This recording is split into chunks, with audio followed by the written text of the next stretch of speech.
Doctor साहब, राना सनाउल्लाह साहब की जानिब से कहा गया कि हुकूमत जो है खुलूस नीयत से मुज़ाकरात की कामयाबी चाहती है, लेकिन इन मुज़ाकरात में नवाज शरीफ साहब, आसिफ जरदारी साहब और बानी पीटीआई अगर शामिल हो जाते तो अच्छा होता।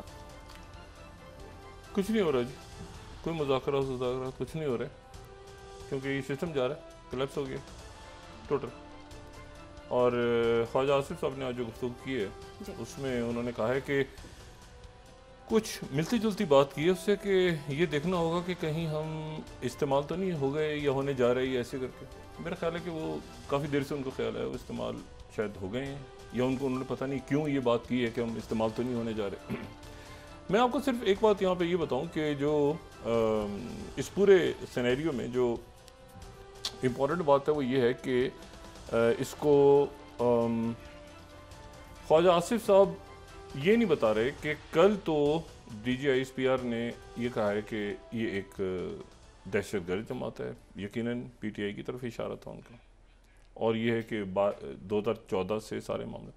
तो फिर ये कौन से मुज़ाकरात हैं जिनका जिक्र राना सनाउल्लाह साहब कर रहे हैं कि उसमें जो है वो जरदारी साहब को लाया जाए और नवाज शरीफ साहब को भी लाया जाए, और उन्होंने नाम लिया कि इमरान खान साहब को भी हिस्सा बनाया जाए कमेटी का या उनको भी लाया जाए, तो कैसे लाया जाए?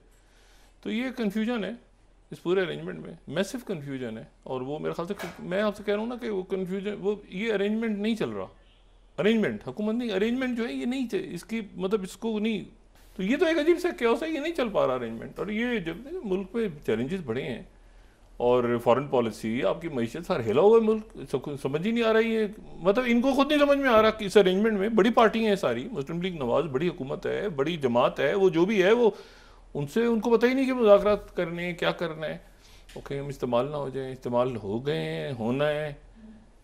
मुझे तो लगता है कि शायद हो गए, इस्तेमाल नहीं हुए, कंज्यूम हो गए हैं, सारा अरेंजमेंट कंज्यूम हो गया, कंज्यूम हो गया, इस लफ्ज़ पे मैं दोबारा रिपीट कर रहा हूँ, ये अरेंजमेंट कंज्यूम हो गया, तहलील हो गया, गायब हो गया, ये जा चुका है, ये मतलब बस ये नहीं चल पा रहा। अब इसको कैसे इसको इसने जाना है, ये इनको पता है, ये शायद नहीं पता, लेकिन बहरहाल ये नहीं, ये एक जमात होती है ना, ऑन करती है किसी को, ये मुस्लिम नून की हुकूमत है, ये पीपल्स पार्टी की हुकूमत है, PTI की, ये किसकी हुकूमत है किसी को नहीं पता, ये पता ही किसी को नहीं है, तो वो पे कैसे आगे चलेगा? हुकूमत होती है, मतलब कुछ, बहरहाल जो भी है, मैं ज़्यादा इस पर बहुत बात कर चुका हूँ, बस मुझे ये है कि नहीं चल रहा अरेंजमेंट। तो जब बात की थी नहीं चल रहा, तो कह रहा हूँ मैं नहीं चल रहा, तो नहीं चल रहा, चलाएं कह दिया मैंने एक दफ़ा नहीं चल रहा, तो नहीं चल रहा, नहीं इसका कोई है ही नहीं सर पैर, तो क्या है इसका, कोई वाली वारी से नहीं इस अरेंजमेंट का।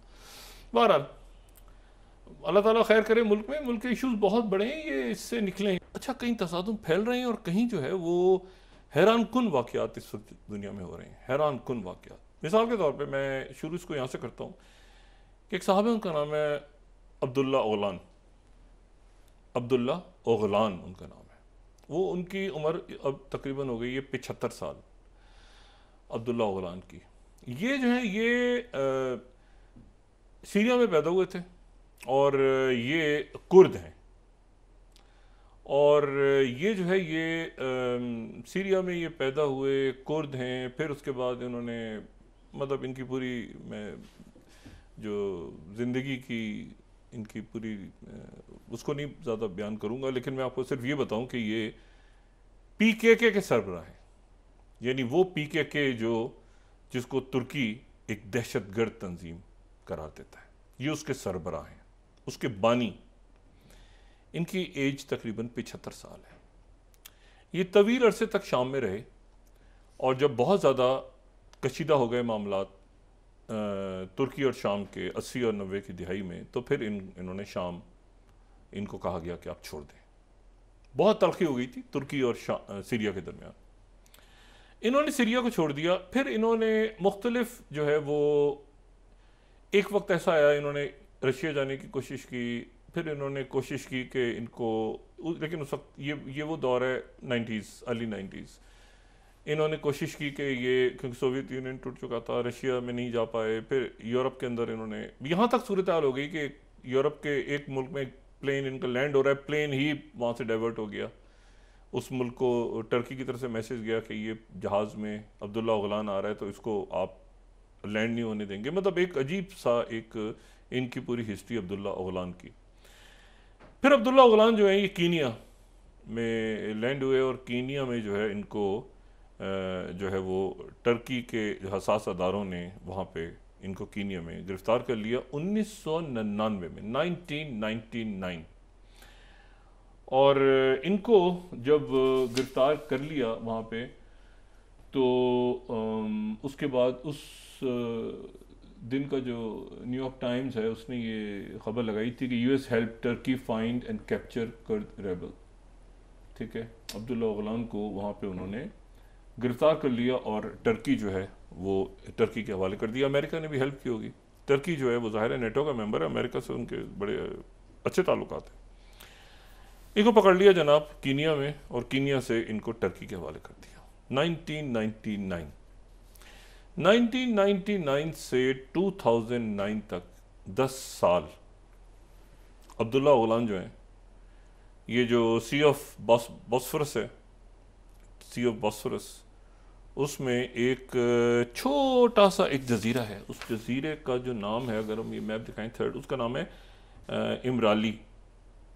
इमराली नाम का एक जजीरा है और बड़ा इस पे जो है वो एक बहुत बड़ी जेल बनी हुई है। वो देखें छोटा सा दरमियान में जिसमें एक बॉक्स आपको नजर आ रहा है ना, बॉक्स के अंदर छोटा सा एक बहुत छोटा सा जजीरा है।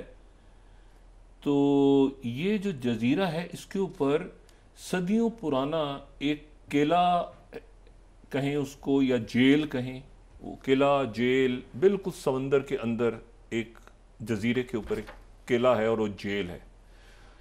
ये जो है ये बाज़ंतीनी दौर और उसके बाद फिर ऑटोमन्स के दौर में ये एक बड़ी खौफनाक किस्म की एक जेल रहा। एक ज़माने में यहाँ पे गांव वगैरह में लोग रहते थे, लेकिन फिर यहाँ से सारे लोगों को हटा दिया गया और ये एक जेल बन गई। 2009 से लेके 1999 से 2009 तक ये अब्दुल्ला ओगलान जो पीके के रहनुमा थे, ये उस जेल में अकेले कैदी थे। 9 साल तक ये वाहिद शख्स था जो उस जेल में अकेला था। यानी कैद तन्हाई तो ये होती है ना कि कोई एक कमरे में बंद हो, एक होता है कि किले के अंदर ही आप अकेले हैं और वो उसके बाहर जजीरा है। तो ये पीके के ये सरबराह वहाँ पे 9 साल तक अकेले रहे, लेकिन फिर इनकी कैद तन्हाई ख़त्म हो गई। और ख़त्म इसी वजह से हुई कि वहाँ पे ये रहे तो अकेले ही, लेकिन पता चला कि वहाँ पर जो जेल है उस जेल में पीके के मज़ीद जो लोग गिरफ्तार हुए, 2-3 और 3 रहनुमा गालिबन, उनको भी वहाँ पे भेज दिया गया। तो जो भेजा गया तो गालिबन इनके ऊपर बातचीत आपस में होती होगी किसी वक्त या जो भी, लेकिन वो जेल में मतलब एक अब आ जाएं आप आगे बढ़ते हैं हम। पीके के एक उन्होंने एक दहशतगर्द मामला शुरू किया। वहाँ पे काफ़ी दफ़ा डिस्कस कर चुके हैं और सीरिया के जो हालात डेवलप हुए थे। लेकिन कुछ अर्से पहले ये हुआ कि वहाँ पर जो उनकी डेमोक्रेटिक एंड इक्वलिटी पार्टी करके DEM करके जो है, तो उनके मुज़ाकरात शुरू हुए टर्किश, अच्छा इनके इलेक्टेड मेंबर्स भी हैं। यानी पीके के तो एक दहशतगर्द तंजीम है ना, लेकिन इनका पॉलिटिकल विंग भी है। वो पॉलिटिकल विंग पार्लियामेंट में भी बैठे, टर्किश पार्लियामेंट में मौजूदगी है। तो फिर ये हुआ कि जो टर्किश जो प्रेसिडेंट एर्दोगन के साथ उनकी पार्टी के मुज़ाकरात शुरू हुए। ये सीरिया में ये बशार अल असद की हुकूमत के खात्मे से पहले ये हल्के मतलब ऊपर नीचे दाएं बाएं मुज़ाकरात चलते रहे, साथ साथ लड़ाई भी हो रही है और साथ साथ मुज़ाकरात भी हो रहे हैं सियासी लेवल पे। तो वो मुज़ाकरात ये थे कि भाई अब्दुल्ला ओगलान जो हैं 75 साल अब्दुल्ला ओगलान जो कि 2009 से कैद हैं वहाँ पे उस जजीरे पीके के, अगर ये पीके के जो है ये हथियार फेंक दे और सियासी अमल का हिस्सा बन जाए और फिर जो भी कुर्द इलाकों के अंदर जो भी मामलात हैं वो डायलॉग से आगे बढ़ाए जाएं, डायलॉग किया जाए, तो उसके बाद जो है वो तैयब एर्दोगन जो है उनकी पार्टी ने ये कहा कि ये जो अब्दुल्ला ओगलान है ये अपील करें अपने लोगों से कि आप हथियार फेंक दो, फिर ये पार्लियामेंट से भी खिताब कर सकते हैं यही बात कि भाई हम मुकम्मल तौर पे तुर्की के साथ हैं और ठीक है हमारे जो भी खुद मुख्तारी के मामलात हैं वो डायलॉग से होंगे, सारे दहशत गर्दी नहीं होगी, ये नहीं होगा। और उसका ये जो कि सीरिया से हैं, सीरियन बॉर्न है, कुर्द हैं, तो इसलिए ये नहीं ये टर्किश बॉर्न है लेकिन सीरिया में रहे, मैं क्लैरिटी करूँ, हैं पैदाइश इनकी टर्की में है, लेकिन फिर उसके बाद ये जो है ये चले गए। वो चूँकि उस वक्त ज़ाहिर है 75 साल पहले एक वहाँ की जो नक्शा था और वो सारे मामला ज़रा डिफरेंट थे, लेकिन उन इलाकों में ये इनकी पैदाइश है जो तुर्की में है, लेकिन फिर सीरिया में आए। अच्छा, अब ये हुआ कि वो मुज़ाकरात चलते रहे, दरमियान में ऊपर नीचे होते रहे सारे, पे दहशत गर्दी का वाक़या हो गया, फिर कुछ साथी बशारुल असद की गवर्नमेंट गिरी तो वो एक खाना जंगी शुरू हो गई वहाँ पे। वो कुर्द, अच्छा PKK को अमेरिका ज़ाहिर सपोर्ट करता है, वो कुर्द, अच्छा उधर जो एक मामला शुरू हो गया। तो इनके डायलॉग लेकिन साथ साथ चलता रहा। आज जो एक बड़ी खबर है इस खत्ते से, जो कि बड़ी खुशाइंद खबर है, बहुत खुशाइंद खबर है, मैं कम से कम इस खबर को बहुत, इस फैसले को बहुत ज़्यादा मैं अहमियत दे रहा हूँ, और ये पूरा जो सिनेरियो है उसका ये रुख बदल सकता है अगर ये मामला आगे बढ़ते हैं तो। और वो जो है वो ये है कि टर्की ने उनकी जो DEM पार्टी है, PKK की का जो पॉलिटिकल विंग है, उसको इजाज़त दे दी है कि वो अब्दुल्ला ओगलान से जाके जेल में मुलाकात करें। कई सालों के बाद ये इजाज़त मिली है कि वो जाओ। मैं यहाँ पे डेली सभा को कोट कर रहा हूँ कि 31 के Turkey allows DEM party to visit PKK jail leader Ocalan, Abdullah Ocalan. अब अब्दुल्ला ओगलान से मुलाकात की इजाज़त दे दी है। ये एक बहुत बड़ा ब्रेक थ्रू हुआ है टर्की और PKK के दरमियान, यानी टर्की और वो जमात जो कि उसका पॉलिटिकल विंग जाके मिलेगा अब्दुल्ला ओगलान से।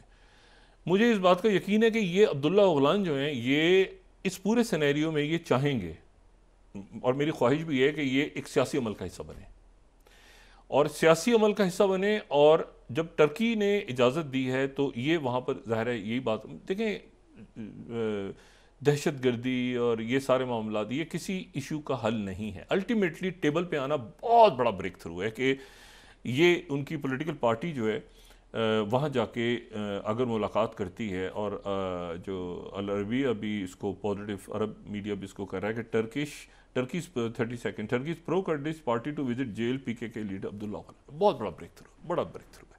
अच्छा, अब्दुल्ला ओगलान जो है, मैं आपको सिर्फ ये बताऊं कि और जो कुर्द मीडिया है, जो PKK का मीडिया है, वो भी इसको इसी तरह से रिपोर्ट कर रहा है कि जी ये जो है ये इनकी मुलाकात होने जा रही है, और बड़ी खुशाइंद है। और ये सारा, और जो टेलीग्राम चैनल्स हैं इनके और बाकी जो सोशल मीडिया के ग्रुप्स हैं उसमें भी इस बात को बहुत अच्छा करार दिया जा रहा है। कुछ लोग इसको कह रहे हैं कि फतह हो गई, हम जीत गए टर्की से, लेकिन बाकी लोग डाउन प्ले कर रहे हैं इसको, कह रहे हैं नहीं ये बहुत अच्छा है। तो एक बड़ी अच्छी बात है, जिसके नतीजे में वो जो झड़पें हैं वो रुक गई हैं।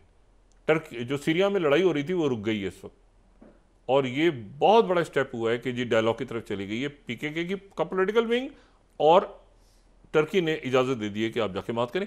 मैंने आपसे कहा कि कंडीशन ये रखी थी इसमें, कंडीशन जो ये मुज़ाकरात जो हो रहे थे उसमें ये बशर अल असद की गवर्नमेंट गिरने से पहले, मैं रिपीट करता हूँ, ये उस वक्त शुरू हो गए थे। उससे शुरू ये हुए थे कि जी सियासी अमल का हिस्सा कैसे बने, लेकिन फिर वो एक आपको पता है हर जमात में मिलिटेंट विंग होता है, नहीं हम तो लड़ेंगे, ये करेंगे वो करेंगे, लेकिन अल्टीमेटली फिर वो जो सियासी विंग है वो हावी आ गया उस पर, और सियासी विंग ने कहा कि आप इसको रोकें। आज झड़पें रुकी हुई हैं 24 घंटों से, और पर ये आज मेरे ख्याल से रात को, और कल हम इसको डिस्कस कर लेंगे, आज रात को या शाम को या रात को किसी वक्त जो है वो मुलाकात हो जाएगी, क्योंकि अभी जब ये प्रोग्राम लाइव जा रहा है तो वो जेल में पहुंच चुके हैं, मुलाकात के लिए जेल पहुंच चुका है डेलीगेशन। जब डेलीगेशन कौन सा पहुंचा है, वो बाकायदा जो पार्लियामेंट के रुकन, कोई उनमें से डिप्टी मेयर है, कुछ मतलब जो मैंने बताया ना उनका एक विंग पॉलिटिकल प्रोसेस में भी इन्वॉल्व है।